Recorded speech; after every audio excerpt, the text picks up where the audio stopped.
What's going on at Reality After Show? We are back talking Squid Game, The Challenge Season 2, and I have another batch of guests here. Special group. We have Bethany, player 74. We have Debbie, player 140, and we have Hanna, player 360. How are y'all? Good. Doing great. Thanks so much for having us. Yeah, thanks for having us, Lauren. Of course, of course. Listen, I'm very excited to have y'all on because I love getting people's perspective of their game. But first, I want to start with what made y'all want to be part of Squid Game? You can go ahead. You got it, Debbie. Yeah, go ahead, Debbie. Okay. Well, I'm a huge reality show super fan, but I'm also a super fan of Squid Games, the drama as well. And I watched Squid Games: The Challenge Season 1, and I, definitely I'm competitive. I wanted to win that money for my family, and wanted to also, show the world that I could do it. I could be strong. And I thought I'd be up for a challenge. So yeah, I sent in my video. Yeah, well, I'll jump in and a little bit opposing that, I think, because my interest was straight up from my daughter was watching kind of Beast Games and like some spinoffs. So she asked me, Mom, will you watch this with me? I had never actually watched the drama at that point. I had heard of it, never had watched season 1 though. And so we started to get into it together. It was a great little like mother-daughter watch session and all. We binged it, and I'm like, oh, I could totally do these games. She's my hype girl, so she was hyping me up like, oh, you could do this, you could do this. So I filmed my little 1-minute video right there, and I really was going, I think, and actually continued through the process because of the adventure. Like, I love being spontaneous and fun and random. I kind of lost my competitive edge over time, but this was a great spark back into it. But anyway, so that's kind of how I got wrapped up in it, and it just kept going. And I told my husband, if they say yes, I'm going. Right on. I love that. Bethany, what about for you? Me and my roommates in undergrad at the time, senior year, we were obsessed with season 1 of The Challenge. And I remember watching it and looked up if there was going to be a season 2 just because we were so obsessed, and saw that they had applications open. And so kind of as a joke, I applied, not thinking I would get it or anything. And so then like 9 months later, moving forward through the application process, I just couldn't believe it. I thought I was getting scammed. And then actually being real, I was like, I need this money actually. And again, just being super competitive, and I'm always down for an adventure. And it comes really, really quickly because boom, they pop y'all right into the game. You're thinking maybe we're hitting red light, green light, but no, they take you right into the dorm. So what's going through y'all's mind when that's happening? Yeah, so as I mentioned before, I watched season 1. I'm friends with Dash and a few of the cast members from season 1. So like, I literally was like, okay, we're doing red light, green light. Like, I'm practicing, I'm freezing, like practicing, like freezing and staying still. I actually, and we were like, split up into like different groups at the beginning. So I remember before we got into the dorms, I thought we were still doing red light, green light, and I was wearing a pad. I was like, if I have to pee, I don't even have my time a month, but if I have to go to the bathroom, I'm going. Debbie, that's so Debbie. and there were, I don't even remember who, there were other females in the bathroom in the porta potty when I was going before we went in. And they were like, oh my God, you're putting pads on. I'm like, ladies, we're going to be peeing if you do red light, green light. So I had everyone wearing a pad, and we didn't do it. My goodness.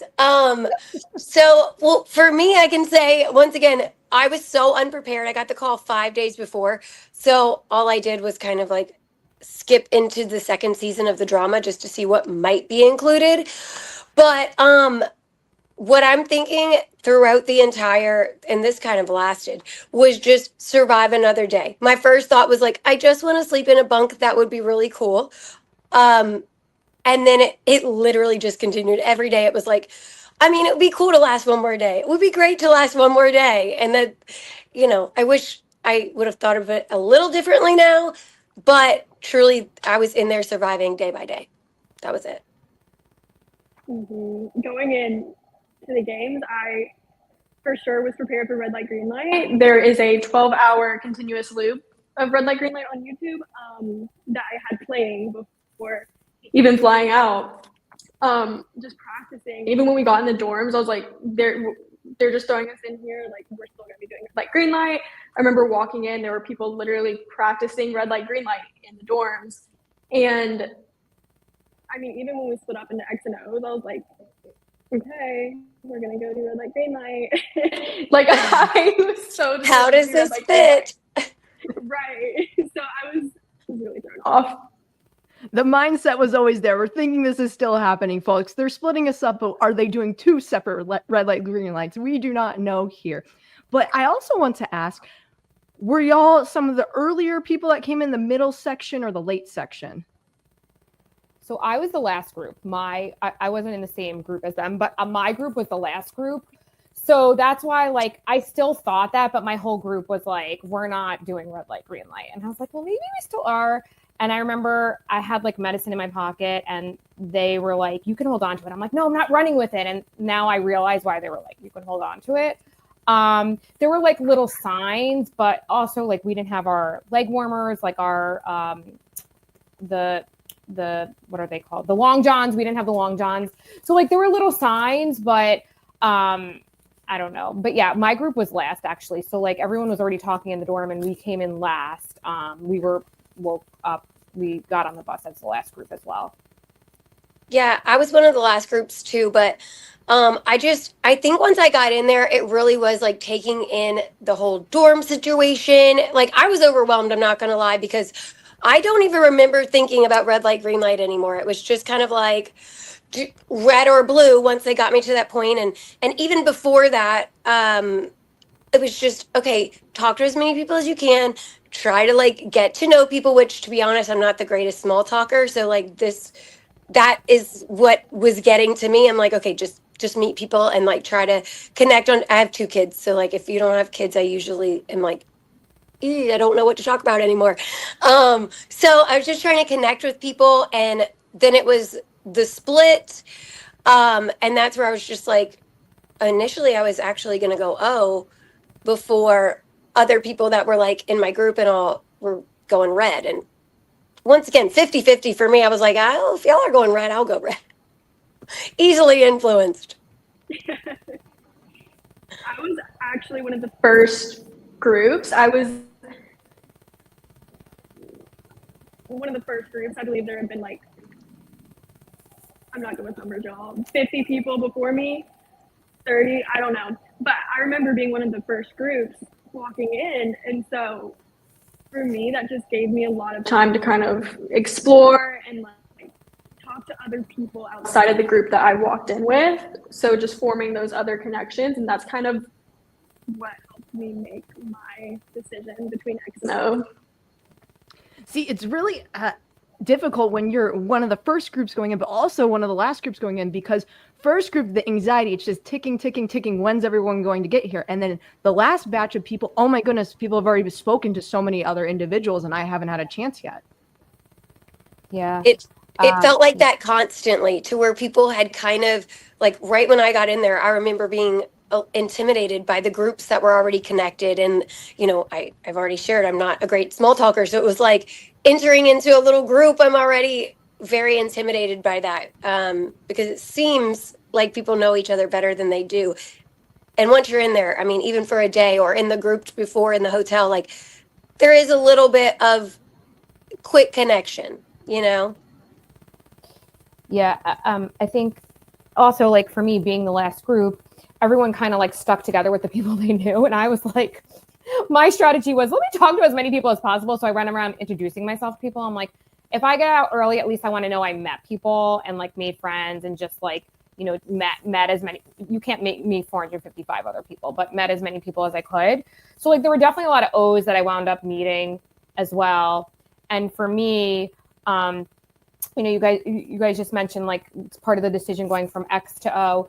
A lot of my red cohort, the group I was with, went to X and red. So I was thinking like, you know, X as well. Also, I when I walked in there, I saw some familiar faces. So I knew Mark 100 before.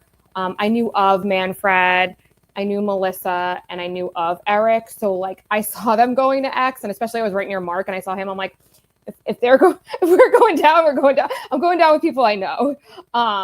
And I remember like, I don't know if I had met you at that time yet, Bethany, but I remember Hanna, we had met and I was like, let's go to X. And yeah, it was such a scramble at that time, but I was just like looking for people I know. And I'm like, okay, they probably know what they're doing. So I'm going to follow them.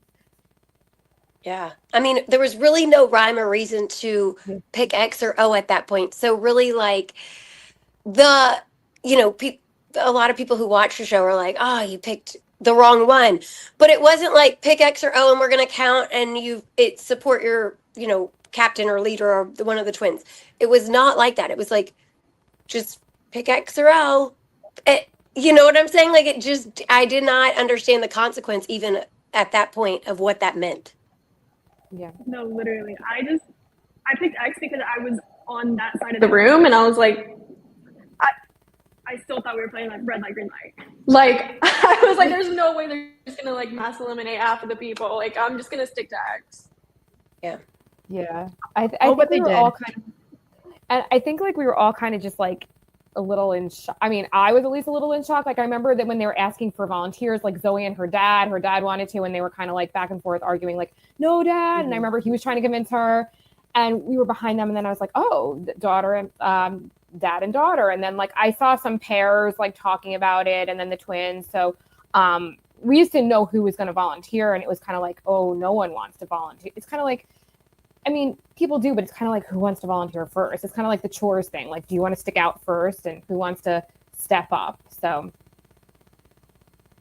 Right. And you don't know what you're volunteering for. They give you no guidelines. They said, we need 2 volunteers. So you have nothing to base it off of. So I want to know, when y'all entered in as well, and you started talking to people, did you say, all right, this guy, this girl, I don't know about them? Anybody?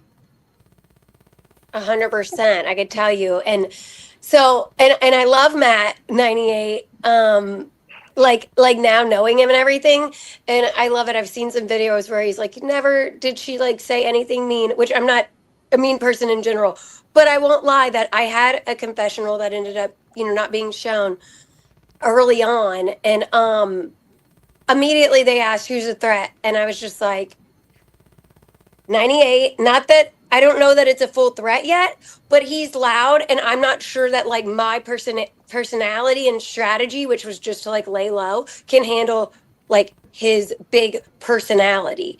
And he was in my group for the cohort as well. And so I had kind of known like he's a big personality, which was great. And he was always so nice, but it was still not flying under the radar, which was what I wanted to do. What about you, Debbie and Bethany? Anybody? I mean, definitely Matt stood out to me as well because I remember, I'm skipping ahead a little, but when we got into the X room, like he was definitely one of the louder ones screaming. And I remember we were like, all right, just let them do their thing once we figured out it was counting. There were definitely groups of people like, not I don't remember specifically, but I remember coming in, there were definitely groups of people that seemed like more of threats or more intimidating, or maybe their looks were just kind of like look like, they looked like more of a threat. And I think, but it's hard to tell because like when you first come in, before you're talking to everyone, you don't really know, like you're just trying to meet everyone. But there were definitely a few people. I think getting into the X room, Matt was definitely one of them that I thought was going to be, the twins also, I didn't know them yet, but I think personally, Zoe and her dad were always so sweet and lovely, but I just think any pair to me was always a little threatening because they were always going to be a duo and they were always going to have each other's back. So whoever was a pair was also a threat because they publicly, some of them hid and we didn't know if they were, but like the ones that publicly showed they were pairs were also a threat. Yeah, you mentioned Kurt and Zoe too, yeah. Debbie, early on, and that was another pair at least that I had identified early as, and in my little interview as a threat. It's not that they were like a threat yet. I didn't even have time to develop that, but you could definitely see that they were likable together, and they were honestly a very good like strategic matching pair. I know that they're father daughter, so great, but for this game it worked really well. Like different eight, to me even a little better than like say twins, because they really got two different total like demographics of people or groups to follow them, or on their side, whatever. And that was, they're just both very likable individually and then also together. So that was a little threatening. I feel like for me, there were so many people, and at that point in the game, I didn't have any time to think of anyone as a threat. Like, I probably should have and been more strategic about it. But just, I mean, the players that I walked into the dorm with early on and gotten to know them, many of them chose Circle. And those are some really strong players. Like, they had been talking about how they've been practicing the mini games for so long. They've been doing such and such. And they were just really strong players. And also, I could tell that they were good for reality TV. So I got really scared whenever they just split us up in half. And I saw most of them had chosen Circle. Yeah, another thing to add, it's actually really funny. So a lot of people had big personalities. Like some hid it and were under the radar, and some showed. We all have to have had some big personality in order to get on the show, right? But some were more under the radar, and some showed it, and they were not scared to show it day one. I love these people, but they weren't even a pair. They were just friends together that I met. But I kind of actually thought Sam with the pink hair and Jackie, who wound up getting killed, were a little bit of a threat, because I met them and they were close and they were friends and they were awesome. But I was like, these girls are going to do well. And then Sam volunteered for chores. Viper was in the group I walked in with, and love Viper, but big personality. Also thought, I didn't think he would be against me at all, but I thought he could be a threat if we're talking about like who could win the game. For sure. Definitely. There's always threats everywhere that you go. It's just who's sizing up who, basically. So you get into your X room. They explain to you what the game is. I need to know, how long did y'all actually have to strategize and come up with a game plan? Because was it really that quick that we saw on the show, or did you have much more time than what they showed us? I know. Oh, go ahead, Debbie. No, I was going to say it felt like 10 minutes, but you go. I was going to say, I think it was on a timer. We had like 5 or 10, and I couldn't remember. I was going to refer to y'all. But it was either 5 or 10 minutes. And I know it's kind of like, why don't you remember that? However, it's overwhelming. The whole experience really is overwhelming. So either 5 or 10 minutes to just kind of like talk amongst ourselves. And then like it was go time. Yeah, I thought, so we didn't have watches. Like, we didn't know what time it was when we would go for fresh air breaks. Like, we'd have to go by the sun setting. Like, we had no clue, unless it was like breakfast, lunch, or dinner. I thought they said 10 minutes, but 10 minutes, things on TV, Lauren, like could look like it could have taken way longer. But I think it was 10 minutes. It was pretty quick in that room. And like, we were just, They have a timer.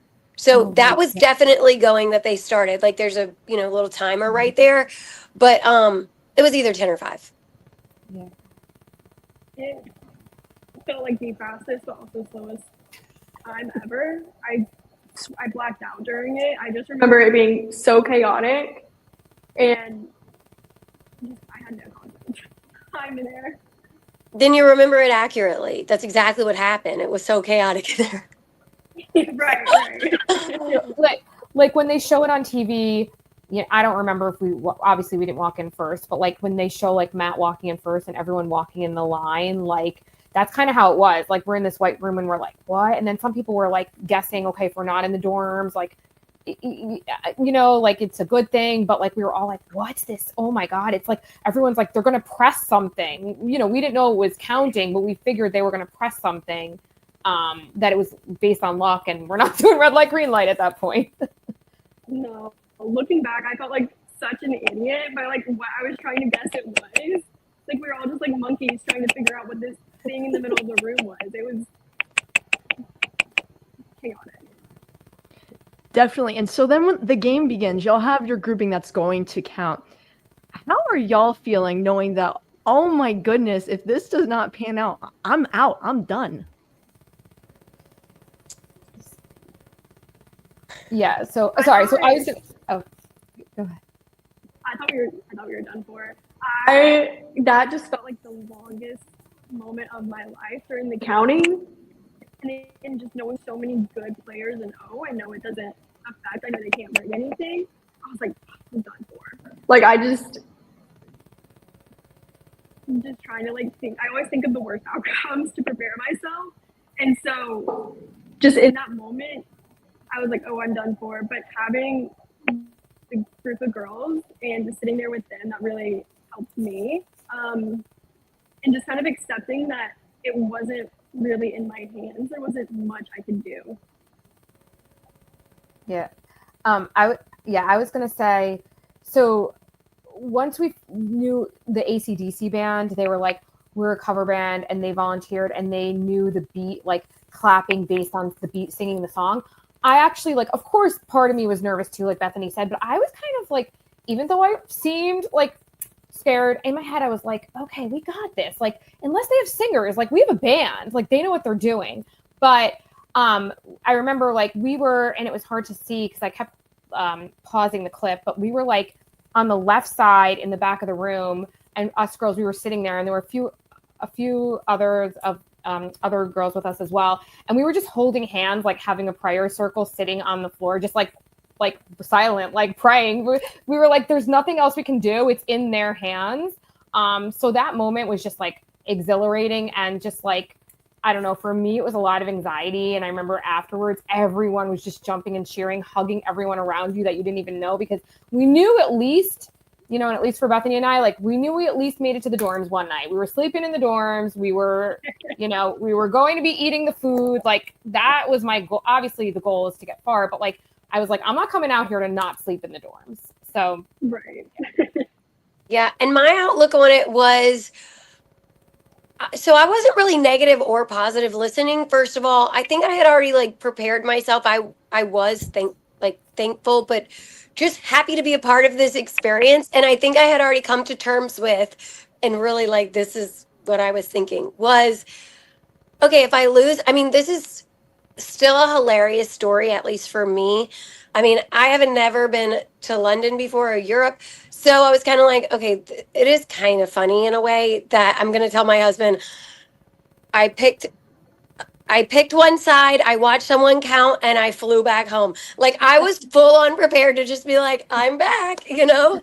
Like what an experience. I watched somebody count. So I think I had just, of course, like I was sitting there and I mean, just hoping and hoping. It's not like I was thinking about that, but I think it was just not negative because I could kind of at least laugh about that. For me, I know there's a lot of people who are extremely bought in. So I'm not saying that you shouldn't be. I'm just saying that with my situation, I was shocked to even be there. And then when we won, Debbie, totally right. And Bethany, we were sitting in that circle. I remember it was so intense, such like kind of high anxiety. There really was nothing I could do. I mean, I'm not the person to count accurately. So anybody who thinks they can do it, great. We'll bet on you. And when they did say that we won or we, you know, successfully completed the challenge. I remember jumping onto someone, couldn't tell you who this person was, like man, woman, couldn't tell you one thing about him. But they like spun me around in this big old circle. We were so excited. I compared it to winning like the World Series or something. It was an insane moment. Maybe it was just because it was our first moment, but it was like that anytime. I actually think when we won was one of the most insane moments that I will remember in my life, because I think when your adrenaline is pumping so much and you're already tired because you got into the dorms that day and you've been through so much, and like, you know, between the bus and getting there and waiting forever, and then like I just felt like it was just like so exhilarating and just like such adrenaline pumping. Like I was just so excited. So I think, yeah, same thing. Like, I don't remember who I hugged. Everyone, you didn't know their names, their numbers. They jumped on you. I remember I was talking to a guy next to me, can't remember his number, that said he was breaking out in hives. I'm like, oh, me too, dude, but let's go hug now because we won. So, Oh, gosh. yeah, it was Yeah, but I do remember also they showed at the end, before they said we won, on the camera, they showed us the other room. And if you guys remember, they looked upset. So they basically like made us wait for a little bit until they told us if we won. But they showed each other the rooms, and that room looked pissed off. So No, yeah. I remember so many people around me saying that, like, oh, they don't look good. Like, they don't look confident, whatnot. And then when they had announced that we won and they showed us the mass elimination, oh my gosh, just chills. And everyone was screaming. Everyone was freaking out. I think after being just that experience, being in that experience, it can make you just so, like, a different person. And it really, like, changes you mentally. And so like everyone was just excited that we get one more day.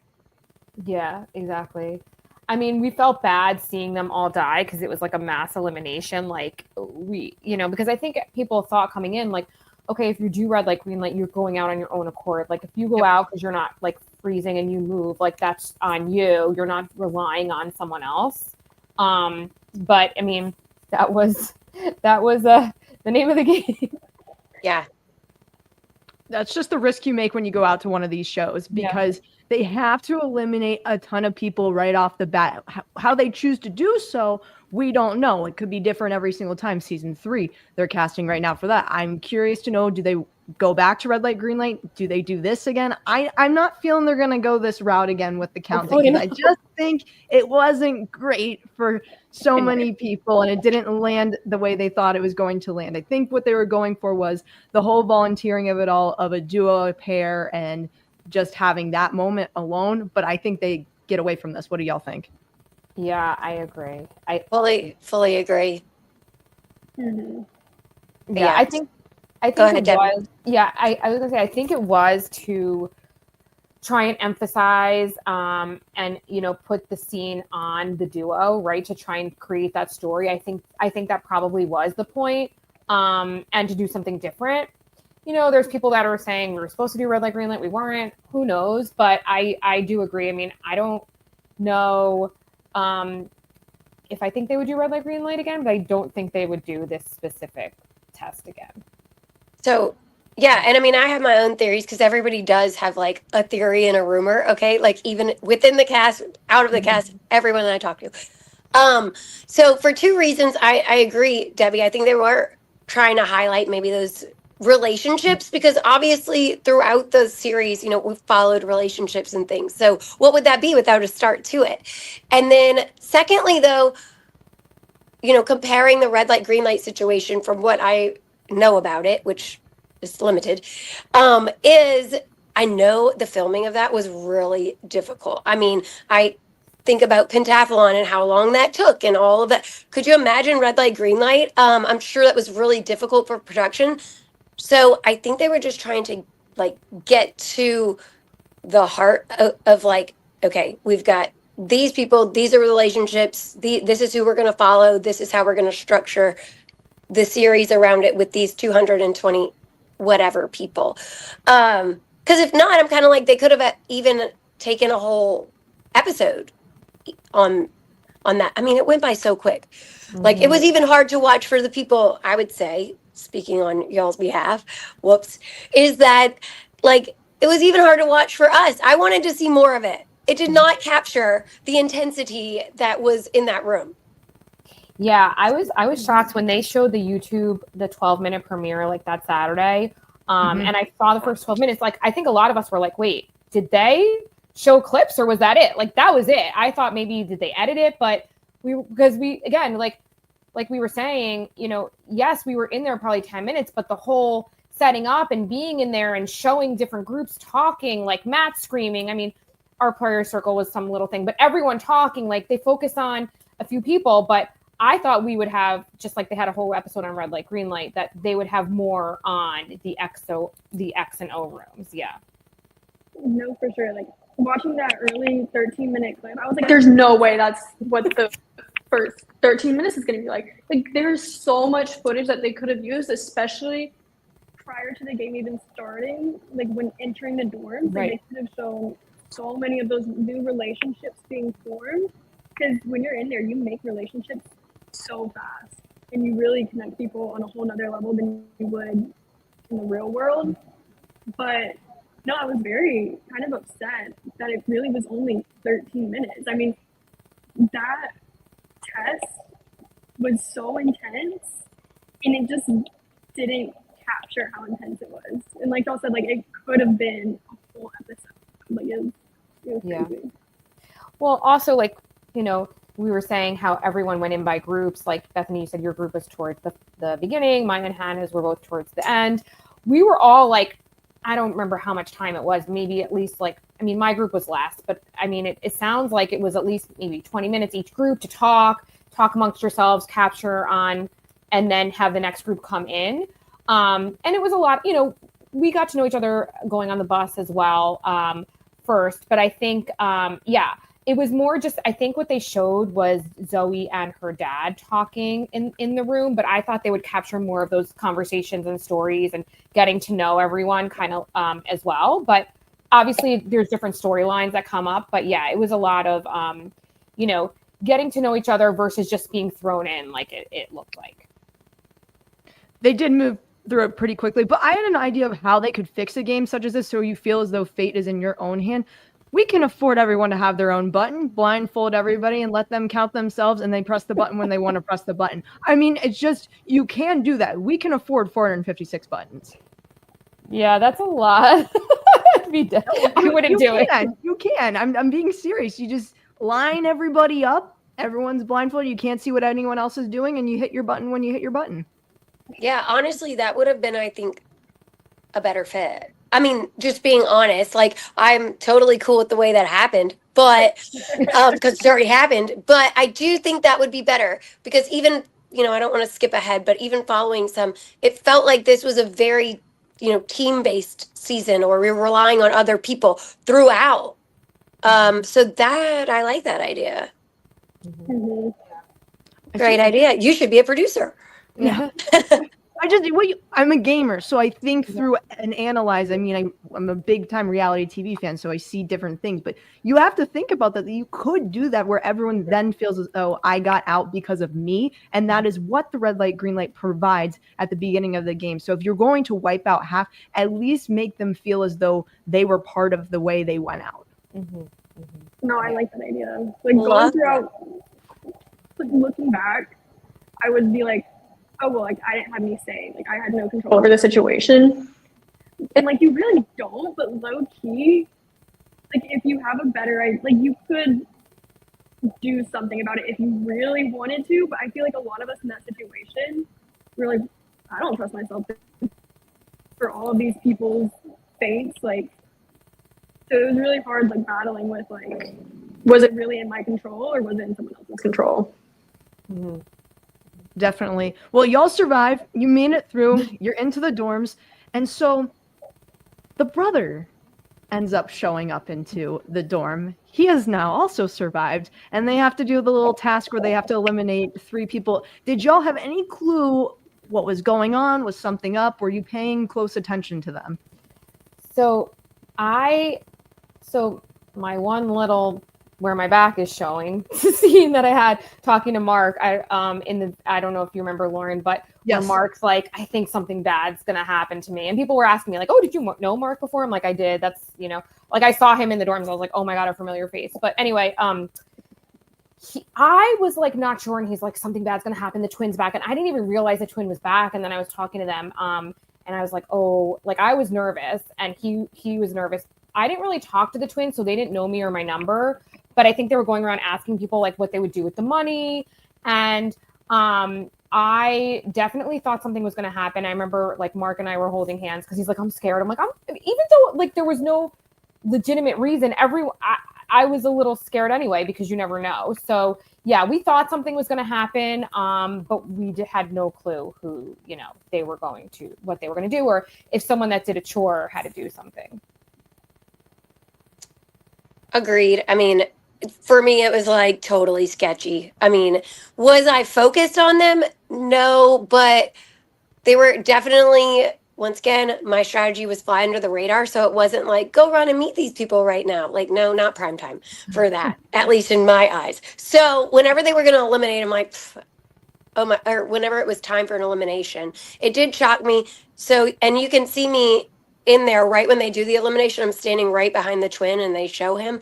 And I mean, I got the stank face on like the whole time. I'm just like, I'm like side eyeing so hard because it was just rumored. And I mean, that's the only way I could have imagined him surviving because they didn't like tee that up for us at all. It was just like, he's back. I don't know. So it just didn't feel right. Even though other people went to do chores, yes, that threw things in the mix, made us a little unsure, but I was still pretty sure that like, okay, there's some like sketchy business going on here. No, yeah, I think everyone was shocked whenever the twin came back. I think some people were very upset because like, why does he get a second chance? And people were kind of questioning that a bit. I think they had people go and do chores just to kind of throw things off, but in a dorm that small, there was still a lot of people. Word gets around fast, and people were talking about how they were going up to people and asking what would they do with the money and things like that. And it was just very sketch. Yes. Yeah. Definitely. They did not really show much of the chores.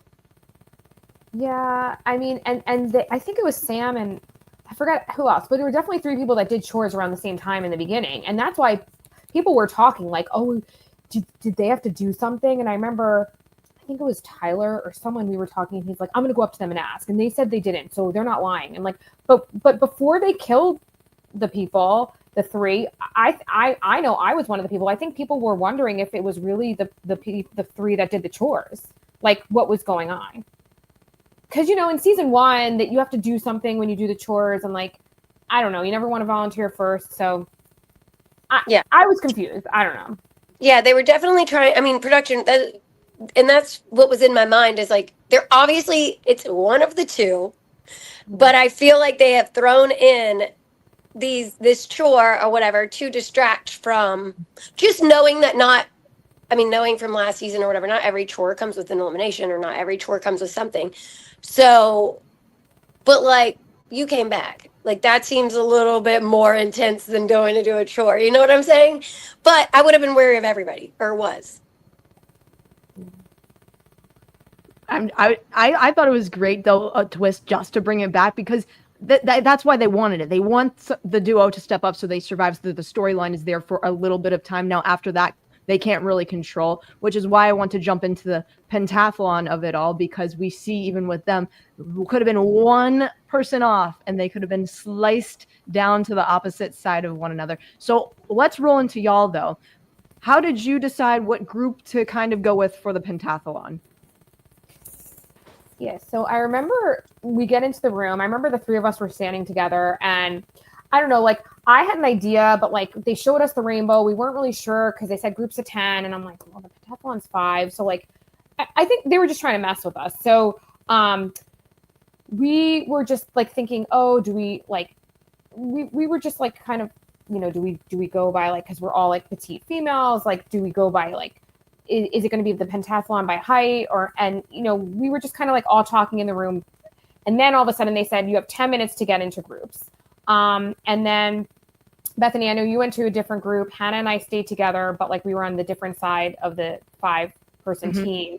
And we went to a group with Vanessa, who was in the final 5, and Damien, a bunch of other people, but like, some of the people that were that got far into the show. But it was just like a kind of a scramble, like to find a group and at that point. Yeah, totally. Whenever they said split up into groups of 10, honestly, it was like biggest fear unlocked. Like, I just find me a group. You know what I mean? Oh my God, just gotta get in a group. And then I remember Bethany, which I haven't seen Bethany again until this moment, so I have missed you. But Bethany was like, no, we got to go in different groups, and then was gone, like just like into a sea of people. So it was like, oh my God. Okay. So just running around. So I saw Glenn, who is the priest. I can't remember his number right now, but he was a priest. And actually, I think he was on Big Brother in a different country. But anyway, I saw him. He's super tall. So like above the crowd, and he sees me. And it was like 2 more. And I'm like like, just pick me, please. I just need to be in a group, and Debbie as well. Or like, I don't know what you were thinking, Debbie, but I'm just like, Yeah, okay, no, he was two. like, you two girls come with us. I'm like, and we were two. like, okay, let's stick together. Yeah. Yes, this works. So, at that point, like, you just get into the group of 10. Once we got into it, that's where, like, to be honest, once again, not thinking strategically. I was just like, get in a group. I wasn't like sizing up my group. Honestly, my group was probably sizing up me. So that's where I'm like, thanks for letting me hear. Like, I don't know. No, Yeah, I remember. when they. Yeah. Sorry, you go. No, I was just going to add to that. Like, I remember Erin came and joined our group later because she was. I remember. So later she told us, Claire was her sister and that was like a hidden duo, and was debating going with her. And we were just looking around, but yeah, I remember. Right, the three of us were together, and we were like, let's stick together. And Bethany, you're like, I think we should split up, and it was so quick, and we're like, but yeah. Sorry, go ahead. No, I was just saying, and then Bethany was gone. Like, truly, like, she disappeared. And we're like, where'd she go? yes. I think Where'd you go, Bethany? This was also another moment where I was not thinking strategically and blacked out. And I think just not doing red light, green light threw me completely off. I mean, a bunch of us were expecting the to be next, but also part of me was like, I don't think they can actually realistically do that. Like, there's no way. So I think what came down to it, me wanting to split up, I was like, I don't want to end up like having to eliminate each other. Like, like I will see you guys when we get back in the dorms. Anyways, so it's so like frantic in there. I had people saying like they need one and then they need one. So I remember Perla, player 072. I kind of know her like going into the dorm, and so I think their group needed one more person, and so she kind of like motioned for me to come join. I was like, okay, like I know some familiar faces. The musicians were in the AC/DC tribute band. They were in that group. I was like, okay, you know what? Like, these seem like nice people. Like, I'll just go to this group, and then yeah, I don't like. There's so many things you can regret. I love the group, love those people, but I'm just like, what if I did this? Or what if I did this? Like, what if I went to this group? What if I stood in a different place? Like, just thinking about all of that, it's so chaotic. And that's what you could totally play. I could play this game exactly the same tomorrow with the exact same every single thing. But if everyone else didn't play the game exactly the same, there's going to be a different result. I mean, and that's where like, so one like sneaky story that's, I say sneaky, but like whatever, that's not known or about me, and I mean, and Debbie too, but we lined up. You had to sit on the dots, so there was 10 dots, and I was all the way on the left side. So right before we have to like lock in, I looked down our line and I'm like, does anybody want to switch with me? I just didn't want to be first. I had really no clue what was coming, but I was like, I just don't want to be on the end of a line. Anybody want to switch with me? So we had our two guys on the far right side of our 10-person line. So I had Glenn, this is why I feel guilty, especially for him. But Glenn switched with me. I mean, he did volunteer it, so that's me justifying. So I switched with Glenn. He ended up going on the far left. Damien was on the far right. So I ended up on the other side of the pentathlon. Once again, that was not a strategic move other than I didn't want to be on the end, which meant nothing. But I just was so nervous about that. And, last minute, that switch really was like changing in my entire game. Yeah. Yeah. And they, like at first we were like, they kept saying like, stay on your circles because we had to keep walking and practicing and doing it again. And they kept saying, stay on your circles. I'm like, I thought maybe it was for a reason, but then I was like, okay, maybe we can change after. But that's why they kept saying you need to stay on your circles, like where you specifically are, because they break it down the middle. Yeah. And I remember thinking like, we're doing the pentathlon, but then I'm like, no, it's 5, not 10.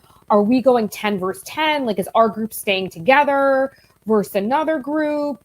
Yeah, there were so many different thoughts because both our groups, actually, Bethany, your group was right after we were the last two groups to go on the second day. So this whole pentathlon took 2 days. So I think your group got out right before me, or either way, Bethany and I, like, right as we got out, we see each other crying, like, at the hotel because we're like, oh crap. Like, I'm like, great, you're out too. But like, our 2 groups were the last 2 groups to go. This took 2 days. We didn't get back to the hotel till like 2 a.m. So I'm thinking we must have went at like midnight. I mean, it was late. I don't know. But there's just so many thoughts going through your head when you're waiting and like you can't talk because we were on ice and they kept saying simmer down. So like you couldn't even, we were doing like sign language. Like I was in my head because you couldn't talk, and like being like a strategic gamer I am, I just was like, you know, I'm like, I need to stop thinking. But yeah, I mean, so regarding the game, like there were just so many different thoughts when they showed us the rainbow. Like, is it going to be it? Is it going to be something different? And obviously you can't talk to each other and see them as they come back. So. Right. Like, and like, as they don't show, we actually had days in between each of the challenges and games, and just having that much time to think about it, especially that day of silence, like just being completely in your head, thinking about all these possible theories, and then just ending up being completely wrong. It's tough. It's definitely tough. So, Hanna, then you were not, you split off from Debbie. You guys weren't in the same 5, correct? Correct. So Debbie and I were in the same group of 10, and then they split us down the middle. I remember walking in and seeing the pentathlon, like, arena. I don't know. Felt like an arena, whatever it is. And just like my heart dropped because I mean, I said 5 days before, 0 prep time for this pentathlon. And I'm like, I've seen these games. I cannot play any of these games. Oh my gosh.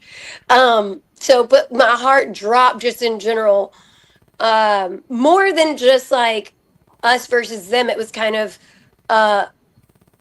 oh my gosh, I'm literally going to eliminate all of these people that I'm standing next to.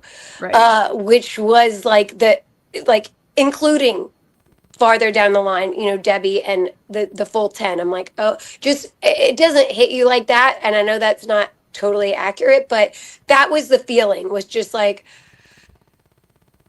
intensity. I mean, and then they, you know, they explain the rules, and you just have so much going on in your head. You're not listening I mean, at least I'm not listening and strategizing. I'm just feeling overwhelmed. My head is full of nervousness, anxiety, just how is my life here? But okay. Like, what can I do next? And when you're really not prepared for it, like, that's the best I can do. Like, even was just thinking that. I can't prep in that moment. Calm down. That's all I was thinking. It's tough, too, because some people definitely went in with a mindset, okay, all 10 of us could all be playing together. And then when you're in there with people you're super close with already and you get split, and then now you're having to go into the mindset of, oh my goodness, it's a competition. I can't worry about this person. I have to worry about this group of people that I am now with. Yeah. I remember I kind of just like froze. Like, I am someone that wears my heart on my sleeve, and I'm like, I like have a lot of emotions, but especially like waiting off, like I was just internalizing, like I kind of just froze. Like I was just like in shock. And I think for me too, like Bethany, like you talk about, and like, of course, like I think about that all the time, which, you know, anything could have happened differently. But like my regret was, I practiced flying rock. I knew I could do it in one hit. And because of the height order, and I just switched it to do ball and cup. And it is what it is. Like Hanna's side, they were like the fastest anyway. They would have beaten us anyway. But it was just like the guilt of like not doing the ball and cup fast enough, and then switching, and then, you know, and then thinking of like what task is the best, and having like just a few minutes to like line up and figure out your strategy of like what you're going to do. No, yeah. It sucked, especially because I know we all went the second day of the games being filmed, and we went super late. So just those periods of waiting, you do get really close with your team, all 10 people in there. And so just when the guards split us down the middle and just having no choice, like you said, like my heart sank. Like I got chills. Like I was like, there's no way this is happening right now. And just kind of thinking just like, well, what if I stood somewhere different? Like, what would have that done? And then seeing the games, I found out that I was casted on the show before season 2 of the drama came out. And so I got to watch the drama. And I was like, think they would put us in here, but let me just buy some Ganji pieces just in case. Like, so that was the only game that I had practiced before going in, and I felt decently confident.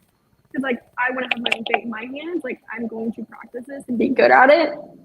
So, when choosing what games we would play, like, I chose Ganji because I was like, I'm confident in that. I know I can do it. But it just sucks because, like, I can't tell other people what they're good at and what they're not good at. So, you kind of have to let them decide the fate, too. Mm-hmm. And like compromise and work as a team. Like, okay, if you think you're good at this, like maybe I could do this. You know, it's kind of like in the moment, I don't know. Like, I feel like in the moment, like for me, I was like, one thing I learned from being on Squid Games, especially the pentathlon, is because my gut told me to do something, and then I was like, okay, let's work as a team. Like, I was not, sticking with my decision. So my lesson I learned is always go with your gut. But, you think of all these things because there's different heights, there's different, people that could do different things. And you think of a team like, we need to work together to get this done together. So, yeah. Yeah. And obviously I came out a little differently. So not to be like, I don't want that to be taken salty by any means what I'm about to say, because our little team killed it. And I say that with like respect, because our at least our side of it, not in comparison, I'm just saying in general, like athletic people, not myself, but like everyone else, I felt they were stacked. I mean, they were totally prepared to do the games that they had chosen. We walked in there, I had Damien, and he was like, I'm going to do Jeggy. So he did the little hacky tack. Then we had Vanessa, and she was like, I'll do Ganji. She said, I am consistent with it, but it might take me a couple of tries on each one. And we were like, you got it, girl. Like, nobody else touching that.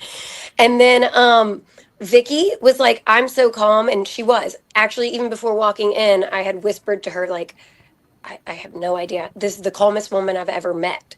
So she was just calm, and she said she could do the cards. Then I had Shawnee look at me, because I'm like, I'm just scared. I had Shawnee look at me, and she goes, all right, well, which one do you want, ball and cup or flying rock? Because I could do either. And I'm like, well, I'm about to kill all of you, or eliminate all of you. So I was just so nervous, and I considered doing ball and cup, which, fortunately, I guess I didn't, because I tried that in Philly, and oh my gosh, I wasn't even close. It's hard. Well, and that's actually why I didn't choose it, because I was thinking like, okay, I mean, I can look at somebody do it and be like, oh, that's not the hardest thing. But when you're under that amount of pressure and all, I mean, it was in Philly when I tried it, it was flying everywhere. And I'm like, okay, I wouldn't have even been close. Like, how do you control this? It's not like I'm getting close every time. So that's why I decided on the rock throw, because I was just thinking like, I mean, it's the actual act of it is common sense. Like anyone can throw it. Now, whether it hits around it or not, like we'll see. But how far can you really throw? And then ended up, I got it on the second try. But Shawnee, like immediate. Me, second try, that was lucky, but whatever. Vanessa, really consistent, pretty quick, but like she took a couple of tries, but very consistent. And then Vicky, it was like immediate for the House of Cards, and Damien first try. So I do think that we had we were told by production that we had the fastest pentathlon time. So that's where it's like, it's not to be salty. It's to be like, No, absolutely. You should, but I know, but there was a ton of guilt. Of course, there was like initial excitement for the group, because like, we had just really gotten together, got this strategy. I mean, 1, 2, 1, 2, like it was so, we were, freaking robots. And I mean, that was our group, like leading it. They were super competitive. So when it was initial excitement, because we had just worked together, one as a group, but then there was immediate like guilt, regret. You feel bad. Like, these are your friends. These are your people that you've met. So it was a little like it was sad. Obviously they're fine. So there is that element to it, but it just sucks to see people that you like gone from the game. Like, where's the people I don't like? They would have been good. Yeah, I mean, production told us the same thing when we got out, that your group was like the quickest or second quickest. They were like, because I kept feeling guilty about cup and ball, and they were like, don't worry, you guys would have lost anyway. They were like, production I mean, I think we did it in under 5 minutes. Yeah, like it was so freaking fast. Like, they said your team was like, they were like, they killed it. They were like one of the fastest. I'm shocked they didn't show your team, or at least your side of the team on the show, because they said you guys were like one of the fastest. But and I'm surprised they didn't show my flop with the cup and ball, because I know other people were struggling too, but I was like hyperventilating, like I was like breathing, like trying to get it in, and it was like it was for me, it was like real, like, and by the time they won, our person, we were still on Flying Rock, like she did it a few times, and by the time we didn't even get to finish, they were done. So that's how quick they were. Yeah, that's how quick the team was. Yeah, it was really fast, and it was you know, I don't know how we got through it so fast. I mean, I do, but I don't. I mean, looking back on me, that's why. So I like celebrated after our team had talked about not doing that, but it was just natural. But I really thought, oh my goodness, I am never gonna get that. And that one thing could have really set us back. You know, you never know. No, yeah, there's so much.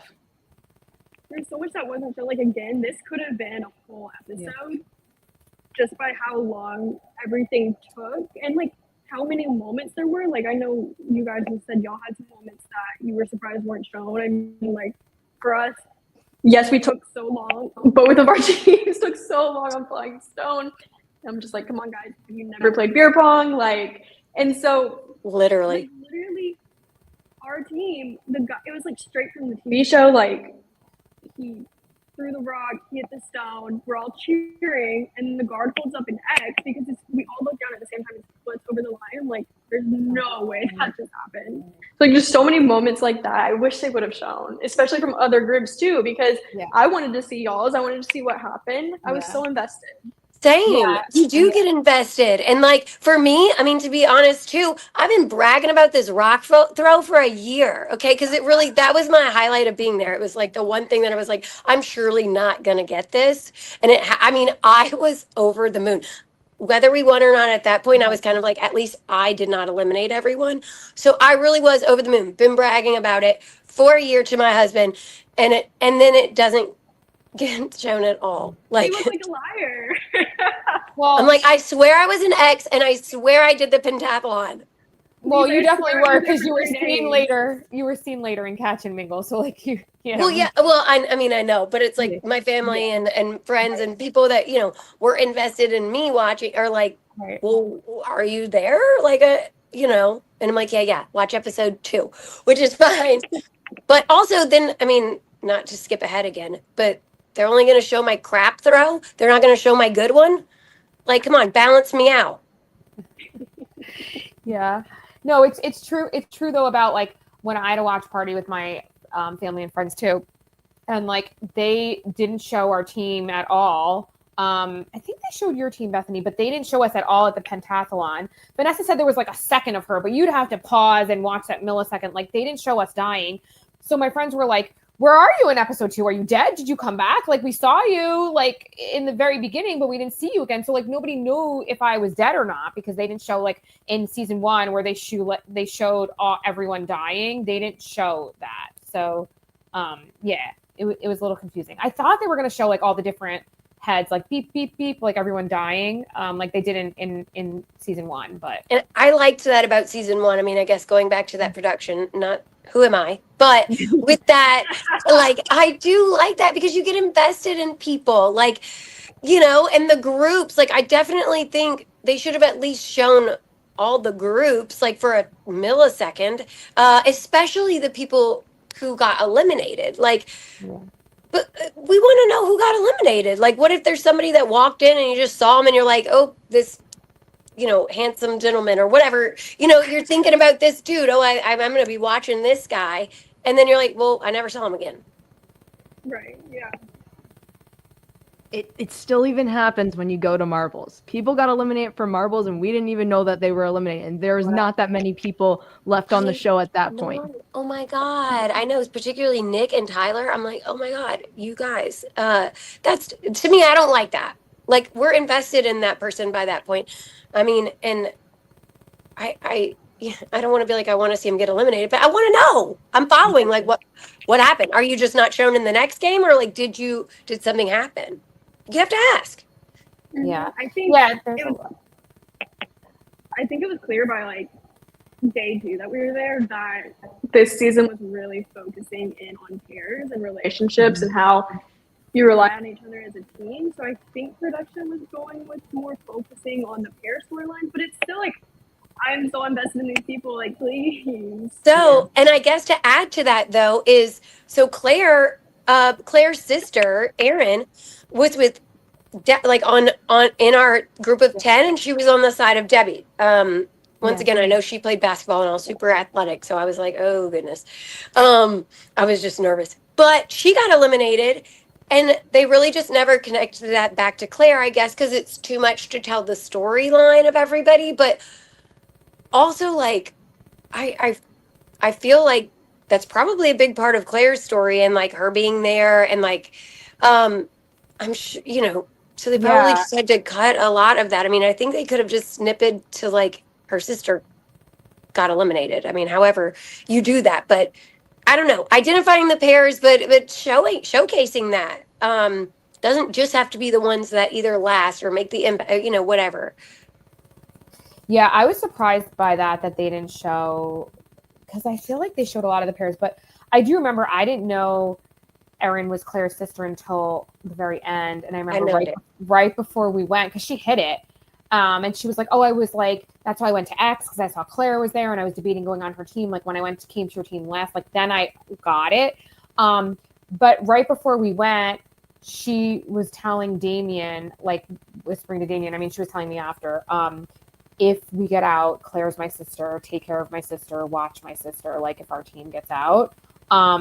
Which was good. She got to tell him that, because that's when we were like simmered down on ice and we couldn't even talk. Like I was just like in shock. Like I was going to be like, oh my God, like work with this person. But like we were just like in shock. So yeah, I think that was smart that they hit it, because most of the pairs did not hide it. But yeah, they didn't showcase that though. I'm just now figuring that out. Yeah. Yeah, I mean, and that's what, like, as if Claire needs like anyone to watch after her. Claire's got it.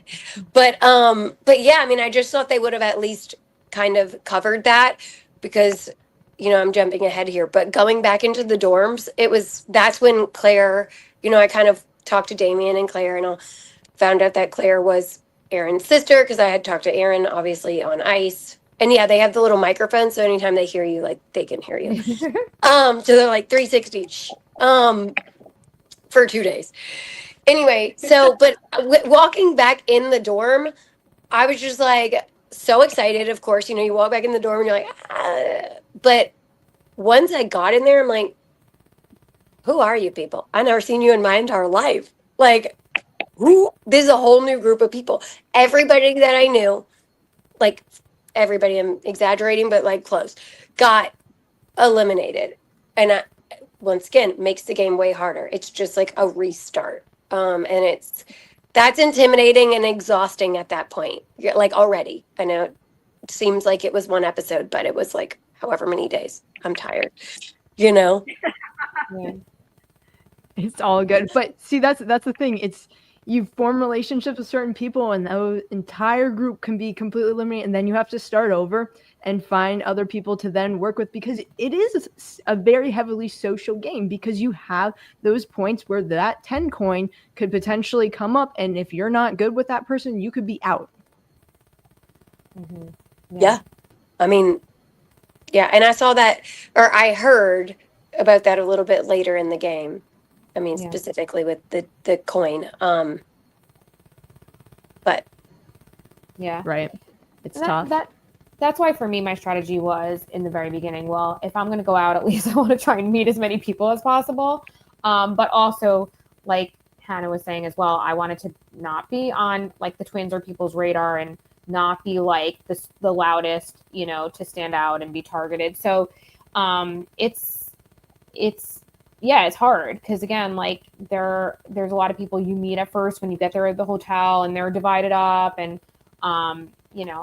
it's just a crazy, amazing journey, I feel like. And I'm just like, either way, proud and lucky that I was able to do it and meet everyone from across the globe that like all walks of life that like you would never meet in your real life. And I think like being able to say even though they didn't show the stairs really, I don't think much in the beginning, but we walked the stairs like 5 times practicing. We ate the porridge, we ate the granola bars, the raisins, the food. Like I remember there was a meal, Hanna, I don't know if you remember, like when we were like on ice in the room, mine was gluten-free, and you guys were like, oh, those meatballs look, it was like a beet meatball, and you're like, your gluten-free one looks good. We were just like nothing, like we were just like basically delusional, like laughing about the food because we weren't allowed to talk. So we were sitting on the floor. Yeah. Eating. Yeah. The food and the whole food situation. I mean, that's where, and I've said that, like the production, I feel like gets you where they want you, like over time. You're hungry, you're tired, you're emotionally drained, you're physically drained, you're, socially drained. It's all very, very exhausting. And I know it's hard to really see and feel that on TV, because I can definitely say I am one of those people who would look at somebody in a reality and show and think like, why are you crying? As I'm on this show, I didn't cry actually, but I did tear up, and I'm like not a crier at all. But that was one of the things my mom said. She was like, if you go on here and you cry on TV, and I'm like, I would never cry on TV. I will say I got really close. And when I say I'm not a crier, I'm really not. So it just drains you. I mean, the lack of sleep, the food I mean, I had after, I got out after Mingle, and I would lost weight, like, and I'm tiny, but like I had lost some weight just from being in there. Yeah. And the dishes are dirty. I always felt like they smelled like the day before's food, which also no good. Crusty stuff on it. Like that was bigger to me. I thought I was going to do fine with the bland porridge until it had like yesterday's stuff on it. Then I was like, okay, like my throat is really closing now. And like the spork, like the little like spork thing. Yeah. So there was one day that I was in there, I don't know, and I dropped my spork on the floor right when I went to grab it. And so I went to like pick it up, and I'm like asking the guard, like, can I just get another one? And they gave me the hand, and I was just like, wait, are we, oh my God, like fine, whatever. This is how low my life has sank. But I'm like, okay, it's that real. Like that was not even on film. Was that necessary? But okay. No, like speaking of That's the fantastic. Board, like the crying board, whenever you can during you can see they show part of the elimination, like but different people. So like if you don't know who I am, you don't know what I look like, it might be hard to see. But like I'm absolutely bawling my eyes out. But it's like during those 6 days, like I refer to you guys as my friends. Like you get so close to people, and just having that just like ripped from you is just for me, that was so sad. And just it was just crazy mentally being there, and then I think that's why I cried. Like I was just so delusional. Yeah, no, I do remember they showed your team, and you guys, I couldn't tell exactly, but it looked like you were like devastated. Yeah, for me, I am a crier, as you probably know, Lauren, because we know each other. I'm an emotional girl, but in that moment, I couldn't cry. Like I froze when we died. You're supposed to be like having this traumatic death, and I just literally froze and fell.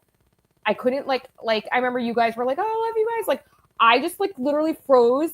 And then as soon as they took our mics off and we changed and we're in that room with like, all of production, I start bawling my eyes out and crying. And I'm like, why couldn't I do this on camera? I just had like a delayed reaction where I was in shock. And then I just started hysterically crying, knowing like, oh shit, if this is real, I'm dead now. So yeah.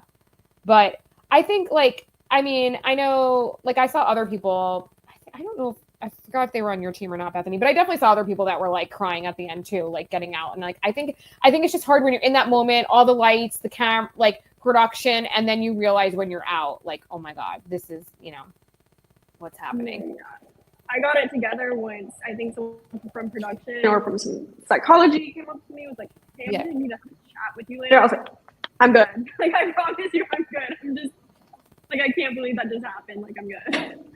That's what happened to me too. They were like, "Do you want to talk to psych?" I'm like, "I'm okay. I'm okay."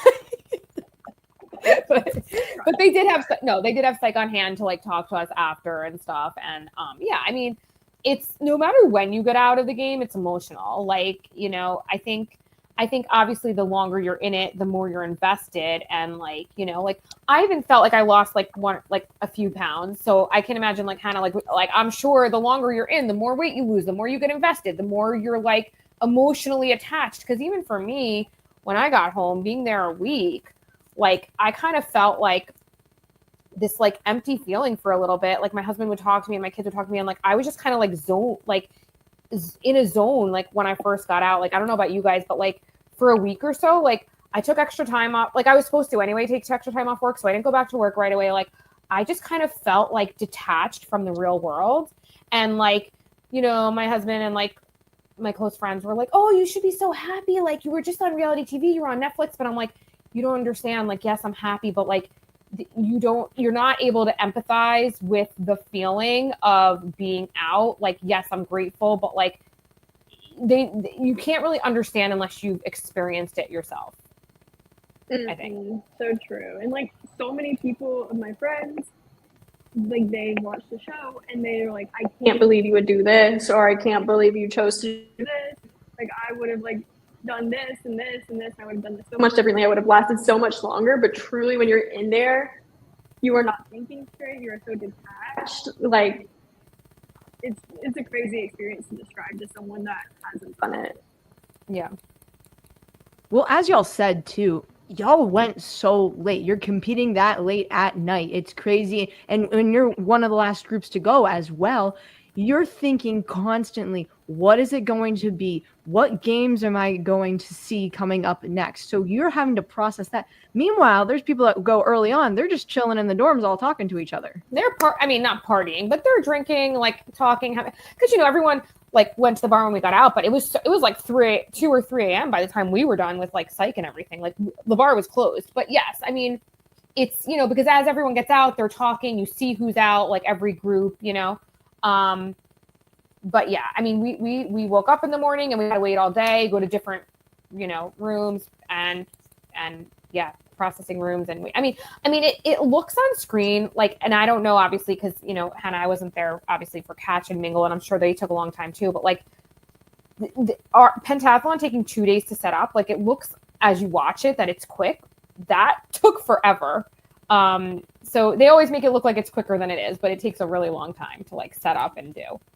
Yeah, I'm not gonna lie that I think pentathlon probably was like the hardest filming that, you know, I experienced while I was there at least. And it's because, I guess, of the amount of people that they're having to wrangle of the game. I mean, there's a lot to it. And of course, there was no time limit on the game either. But I mean, because we had stuff after that felt, it split up the days, you know, because it was kind of like after we got back in, then we had to vote people out or to stay. And then it was like, the next day was catch, which was the full day. But I'm sure we had like chores, and they had like the cookie situation, which I'm still like, I've got to talk to Dimitri about that cookie situation. I'm still just like, there was no purpose to it. Then why did y'all even come out? Like, I'm still, that's literally unbelievable to me. What was said to you? But the whole cookie situation, and then we got to shower, which was like, oh, like, yeah. I don't know. That was like, what, 4 days in? I don't know. It was insane. We finally got to shower. So there was a lot to it that broke up the days. Those 2 days were an intense thing of just laying on the ground, not being able to talk. It was cold. We were hungry. You know, right before our pentathlon, we ended up asking, can we like get food before this? Because we're all like very hungry and would like to eat before, because it's so late. Like we're weak, which you don't know what you're going to go in there doing. So I mean, not that I needed strength to throw that, but whatever. You just get tired and weak really quickly. So I would say that was probably one of the hardest days. And then socially for me, the first day is challenging. So those 2 days combined were, felt like 90% of at least the battle that I faced, which is crazy. It's not an easy game to play. It's a real difficult one. But Hanna, I want to touch on this and before we wrap this up because I have to ask you. Yeah. Can you talk about Mingle, please? Yeah. So first of all, before we talk about Mingle, I got to just say that my throw, I realized it really sucked. And I almost killed Emily and Heath at the same time because he bet on Emily. So I have to give Emily a shout out, and also Ann Lenny who threw it to me. Great throw. Way underestimated. My husband's like a pitching coach. So that is one thing that I was like, I'm going to get reamed for this when I get home. Thank God she caught it. Anyway, just had to say that because it was. There were some good catches though. Okay, but like if you're talking about your throw, there was some really, really bad throws. Okay, so in comparison to those, I think you're okay. Well, it was, but I was pretty close once again. Last minute, I had ended up making a switch because Shawnee ended up going towards the back, so I was able to get a little closer. Good and bad. I did not think about being behind the two disadvantaged people, like right behind that. So Peter did almost throw it to me, like he was pretty dang close to throwing it to me. But then when Ryan said he wanted it, I'm like, you should go with Ryan. As I'm looking at this dude with a blindfold on. Yeah. But yeah, so there was kind of a lot to catch for me, but there was just a lot at stake because I should have known how to I even told her, I was like, okay, the toss going to be no problem. It's as long as I could catch it. Like, I'm just nervous about that. Then I get up there and I like throw a pop fly. I'm like, oh, I'm so sorry. But yes, you are right. Like Bridget did, that was quite a low toss, Bridget. Like, I think that's Manfred that always says that she thought she was bowling or something. Because once they got towards the back, it was kind of like, throws got really intense. Anyway, but yeah, moving on to Mingle.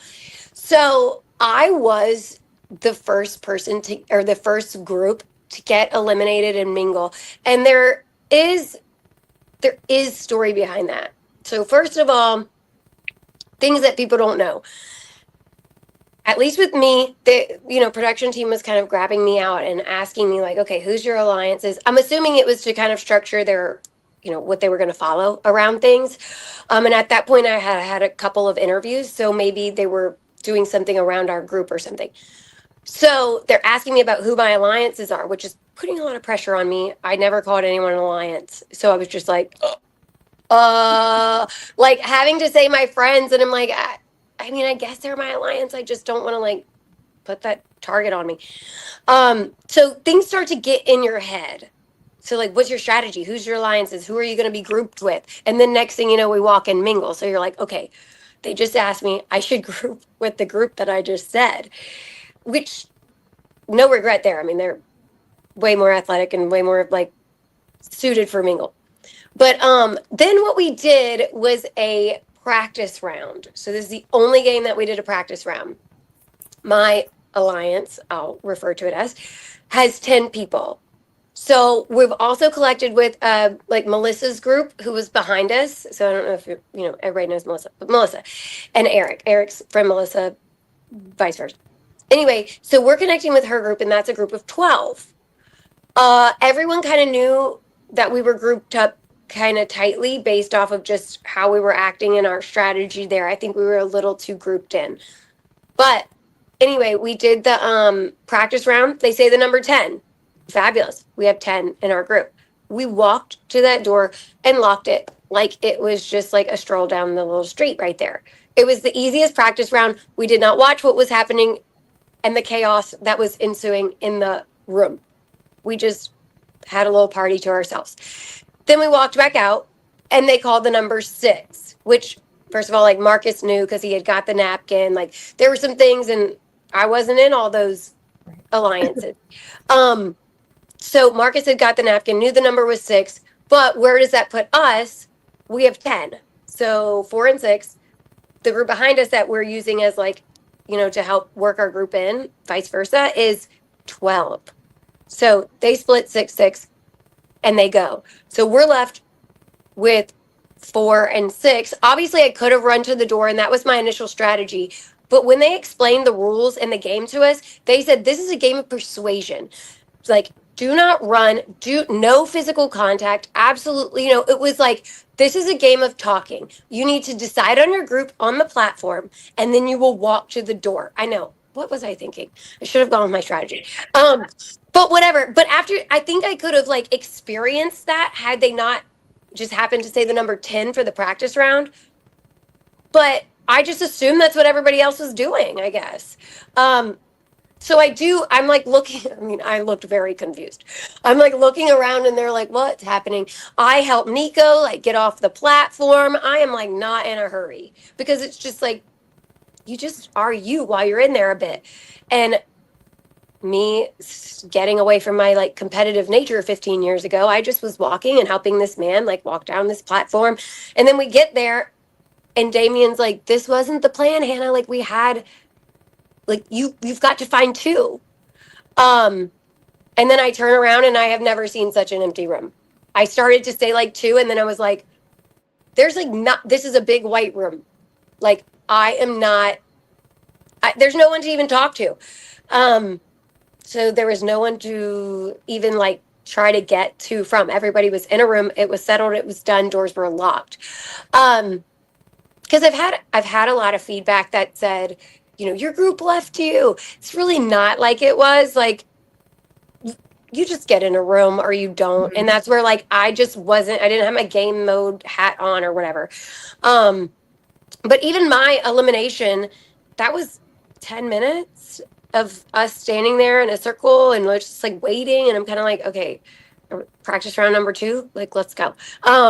Like what, but I was literally just like, is this happening? So also what people don't know is that earlier that day or whatever, right before we came to mingle, people started talking about like, their kids and how they would be okay with going home. It's all kind of hypothetical, but you're just kind of like making the best of it, knowing that, okay, if something happens, I guess that's the optimist.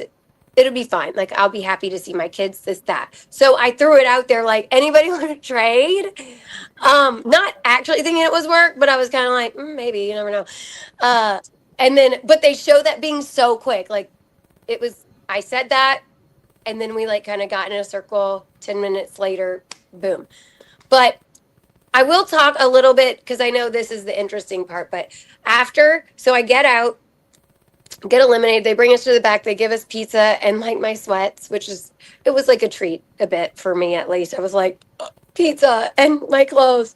But back there, so once, I was eliminated, then the other groups would join, just like, Debbie and Bethany explained, like they would join you.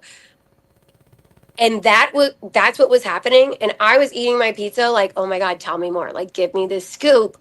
What is happening? Like, as if it was just like sitting there with popcorn, because it was some interesting stuff happening. I knew people were getting pushed. Everybody was coming in with like not the same attitude. It was like this game like was meant to pull out the worst in you, because I said that was the game I was most excited to play. Sorry if I'm rambling, but I was most excited to play that game going in, just from what I watched of season 2, because it's like I'm small and I can be quick, and I'm like that girl who will just make it happen. But that game was so intense and rough, and you're not doing this to your family. Like, if it was my family, yeah, I'd probably push my mom over. I love her, but I'd be like, bye. You know what I mean? Like, I know her. She knows how I am, and if I'm just competitive. No, this is like acquaintances who you've met and you've tried to be kind to, and you're like, so the last thing that they're going to ever remember is you shoving them down and like squeezing into a door or something. And that is hard to put in your mind, but that is not a natural thing to do. It's not natural to just shove down somebody that you don't know. But that was all the drama I was getting in there, was just all the stuff that was going down, all the stuff that was happening. It was, as intense as people say. And I really do think I'm excited to talk to Vanessa and the others after all this airs. But I think that they're going to still go back to Mingle and say that was a really, really, really intense game. I mean, I'm sure there was others by now, but I think that's going to be a highlight of a challenge. It was a crazy intense game. It really was. And I mean, it was highlighted such as that on TV. You see people literally holding Trinity into a room and not letting Trinity leave the room.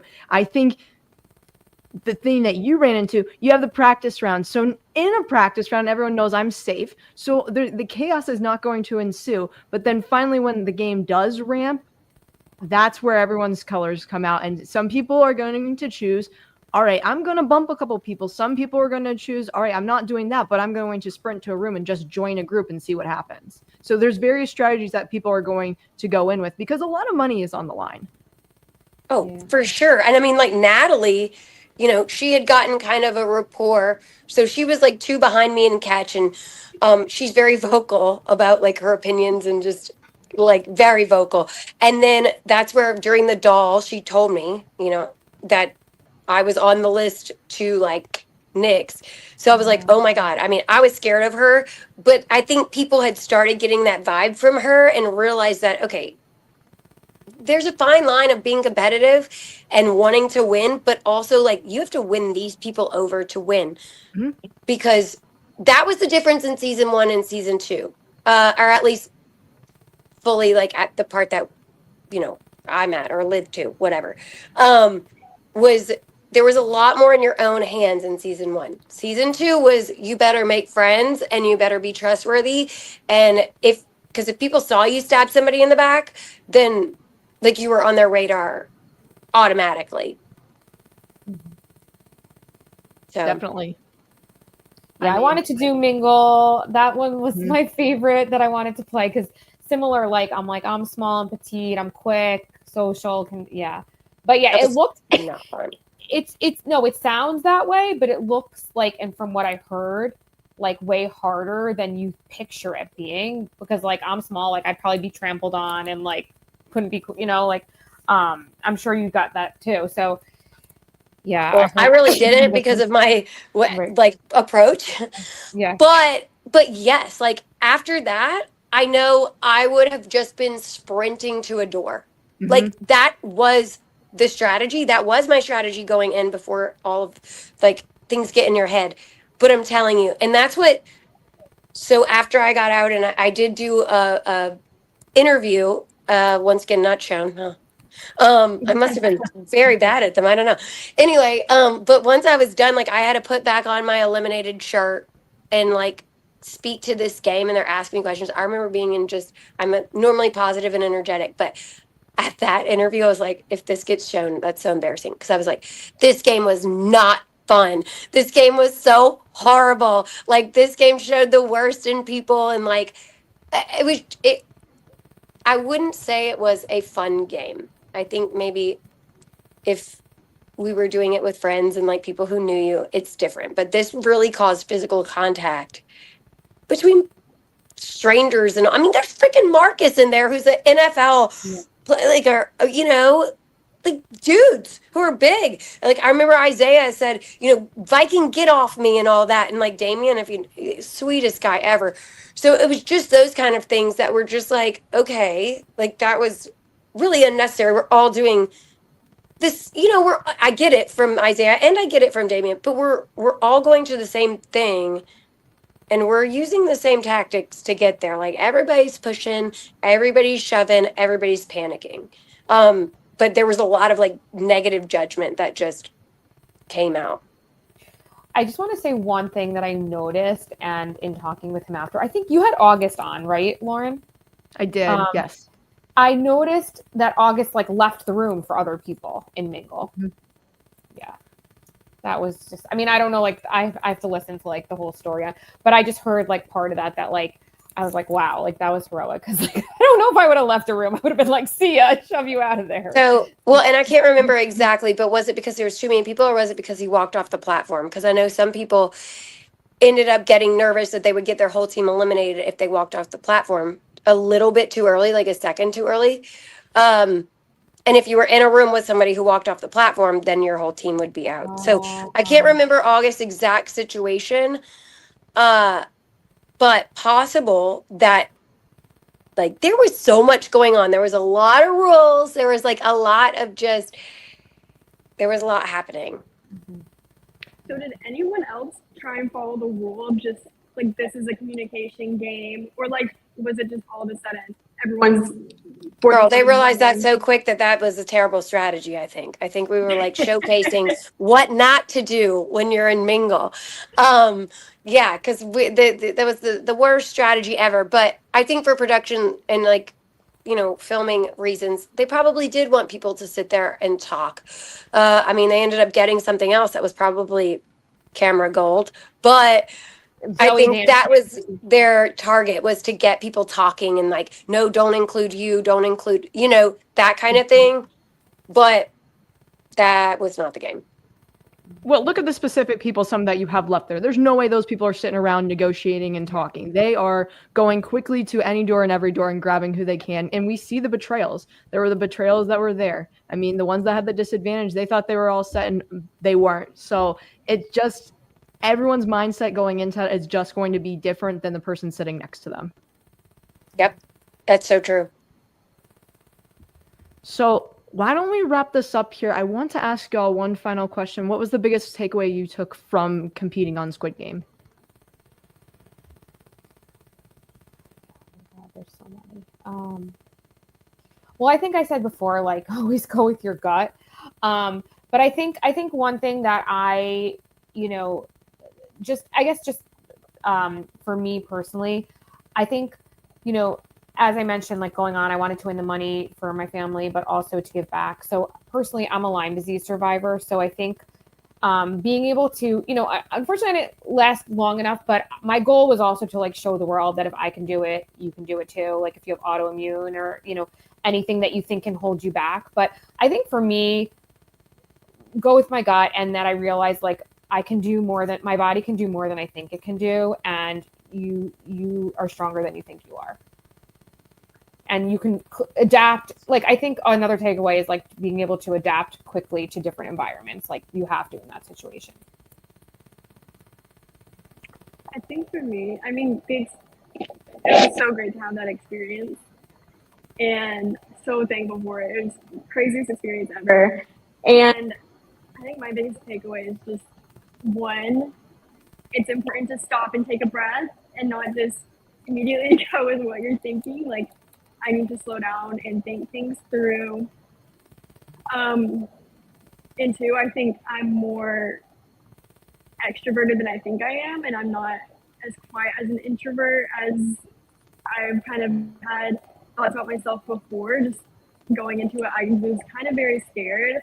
I've not always been the biggest extrovert, been kind of more to myself, but I mean, walking in there with all those amazing people, you immediately click with everyone and you just find friends in 3 days.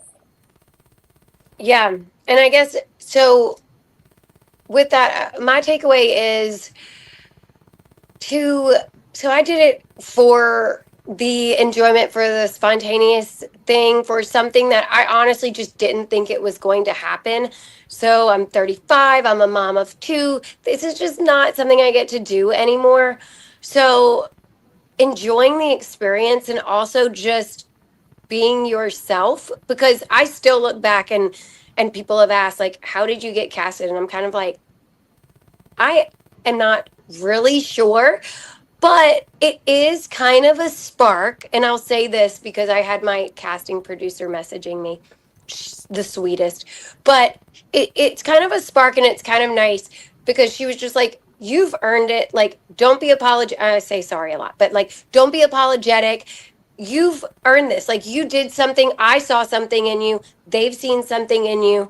So being that I'm a person who just didn't expect it to come true, tried not to overthink it throughout the process, it's okay to like be positive and try things and like do new things, be yourself, not be afraid for people to see like you're weird a little bit, because I think these kind of things are enjoyable, and I'd go back. Like, yeah, it was prison in London or whatever, but I don't know why I'm weird, but I would do it again. You know what I mean? And that's Oh, okay. That's me. I would do it again too in a heartbeat. Yeah, for sure. I'm sure most people would, because there's something that comes out of the experience for everyone, no matter even if you were an O and got eliminated right away, you still made it out there. It's an accomplishment in itself, and everyone should be proud because you got on. Yeah, agreed. Exactly.